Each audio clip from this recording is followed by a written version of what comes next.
जगातलं पहिलं भारत दुर्गा मंदिर नागपूरच्या जामठा परिसरामध्ये उभारलं जाणार आहे आणि त्याचा भव्य शिलान्यास सोहळा आज पार पडला। या कार्यक्रमाला राष्ट्रीय स्वयंसेवक संघाचे सरसंघचालक मोहन भागवत, मुख्यमंत्री देवेंद्र फडणवीस आणि केंद्रीय मंत्री नितीन गडकरी यांच्यासह अन्य मान्यवरांची उपस्थिती आहे। विधिवत पूजा आणि धार्मिक मंत्रोच्चारात भारत माता दुर्गा मंदिराचं भूमिपूजन पार पडलं।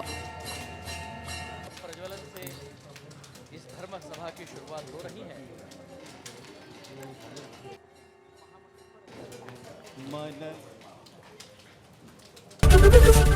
एबीपी माझा, उघडा डोळे बघा नीट।